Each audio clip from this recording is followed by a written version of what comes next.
Dahil ang DOH may ilulunsad na programa laban naman sa dengue ngayong araw na ito, alas 4, kontra mosquito mga kapuso. At nakasentro po dito ang paglulunsad, nakasentro po sa lungsod po ng Quezon na meron na pong dengue outbreak. Nasa linya natin si Assistant Secretary Albert Domingo. Alas 4, kontra mosquito program. Asek, magandang umaga. Si Joel Sobel po ito. Magandang umaga po sa inyo. Magandang umaga, Joel. Magandang umaga sa mga kapusong nakikinig at nanonood. Alas 4, kontra mosquito. Tell us more about this program, Asek. Opo, mamayang alas 4, lahat tayo sabay-sabay kontra mosquito. Alas 4 kontra mosquito, isa hong kampanya, hindi lamang ng DOH, pambansa po ito, no? Sabay-sabay tayo. Dahil yung talagang dengue, ang dahilan niyan yung lamok, yung mosquito. Pag walang mosquito, walang dengue. So ibig sabihin po, tuwing alas 4, simula mamaya, kung meron nga ako nauna na nung weekend, maraming salamat po na sa Philippine Red Cross tsaka sa iba pa. Pero ngayon, gawin nating ugali, maglinis po tayo.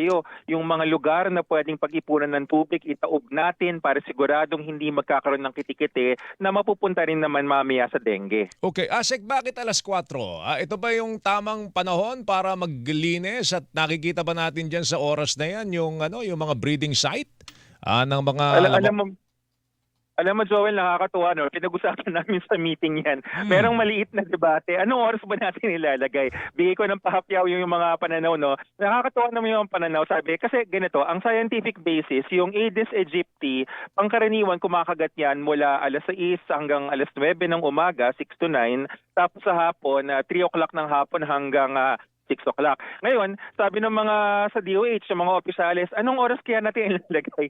May nagsabi, lagay natin 3 o'clock. Sabi, ay, hindi ho, 3 o'clock habit, dasal po yun. Okay, nagdadasal pa yung mga tao ng 3 o'clock.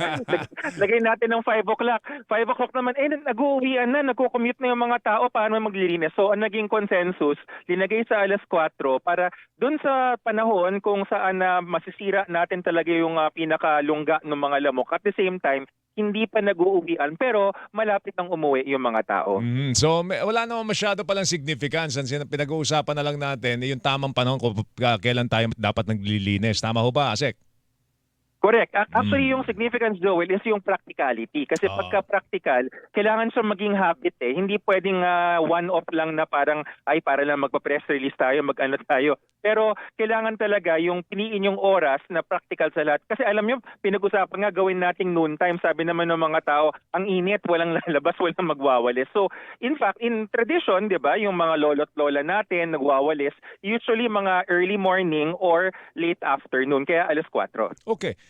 Nabanggit nyo, alas 6 ng umaga hanggang alas 9 ng umaga, tsaka alas 3 ng hapon hanggang alas 6 po ng hapon usually umaatake itong Aedes aegypti. Meron bang bakit yung mga oras na yun, Asek, ang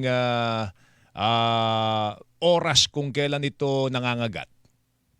Actually, interesting question yan Joel, no? So yung Aedes aegypti, yun yung oras. May mga ibang lamok na iba naman yung dalang sakit, no? Yung mga lamok na nagdadala ng malaria sa gabi, kumakagat, hindi sa araw. Tapos may mga lamok naman na hindi nagdadala ng dengue, na pang-araw rin, pero hindi sila alas 9. Ngayon sabi namin, ano yun? Merong relo na nakasuot sa lamok? Hindi naman po. Meron lang silang behavior. Meron silang, siguro, yun talagang pagkagawa sa kanila na nagkataon lang na early morning, late afternoon. Pero Joel, sabi nga namin sa DOH, dahil sa climate change, medyo na-disrupt na rin yung pattern na yan. Kaya sinasabi namin sa ating mga kapuso, mas maganda na ho mag-ingat tayo kahit anong oras yung ating mga self-protection measures. Gawin pa rin natin. Yung all day long na protection dapat ginagawa pa rin, Hindi lang po yung mga oras na pinaniniwalaang sila'y umaatake. So maghapon dapat iniiwasan po natin makagat tayo ng lamok. Tama yun, no? Kaya nga parang kasi sabi namin, baka mamaya isipin ng mga tao, parang parang MMDA, may number coding. Pag wala na sa oras, okay na. Hindi ho ganun yun. Mag-iingat po rin ho tayo kahit ibang oras. Okay. Yung panawagan ninyo na i-coordinate muna sa inyo yung mga campaign ng mga barangay sa dengue, may mga tumutugon na po ba dyan, Asek? Yes, Joel. Actually, naiintindihan naman po namin. Ayon sa batas kasi natin, Republic Act 7160, yung Local Government Code, meron talagang autonomy. Ngayon, sabi naman namin sa mga LGUs, walang problema ho yun. Actually, Teka, naputol yata si Asek. Ay, Yes, ayan, Joel? ayan, Joel? naputol ka, Asek. Sige, may mga bahagi kang binanggit na hindi namin narinig. Sige po.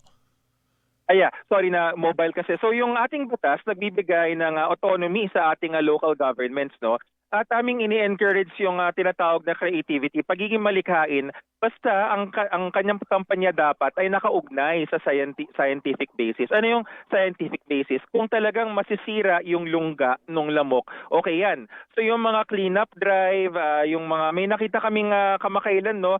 That was a GMA exclusive yata, yung sa Balara, yung mga gulong. Napanood ko personally yung pinapalitan, yung mga gulong sa bubong, naglalagay ng hollow blocks. Ang scientific basis niyan kasi nag-iipon ng tubig yung gulong so check yon. Ngayon, titingnan natin yung mga iba, bagamat may mga publicity para bang plus points at ibig sabihin tumataas yung public awareness, tignan natin, baka mamaya yung effect kasi ay iba. Okay. Nabanggit nyo na rin po yung climate change. Binabanggit po ng Philippine Foundation for Vaccination na nakakaapekto po ang climate change sa pagtaas po ng dengue cases sa bansa. Ang kanila pong pagtaya, Asek, ay tataas pa ho ang mga dengue cases lalo na pagdating po ng Agosto at Setyembre. Baka daw ang panawagan madaliin yung pagbabakuna. Ano na ba ang pinakahuling development dyan as far as the Office of the Secretary is concerned?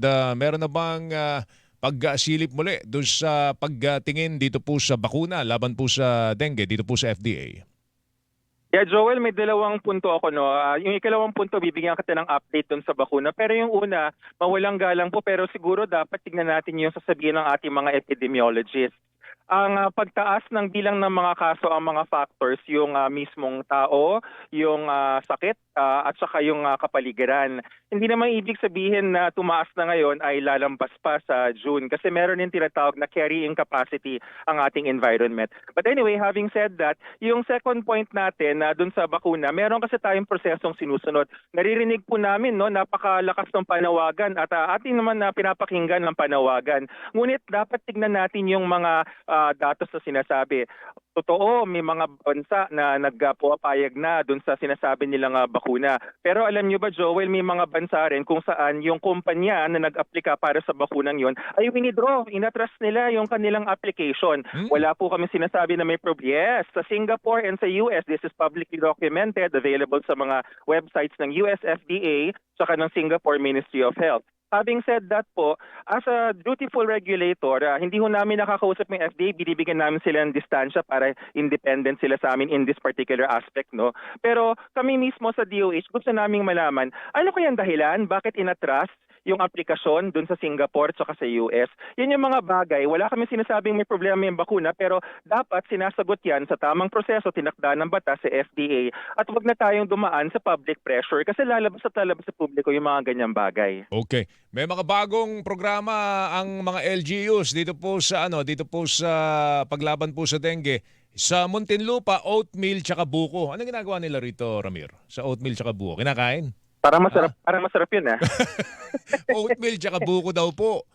Panlaban daw po sa kagat ho ewan ko kung sa kagat ba ng dengue yan. Iiwasan ka ba pag nakakain ka ng oatmeal o buko? Hindi ko alam.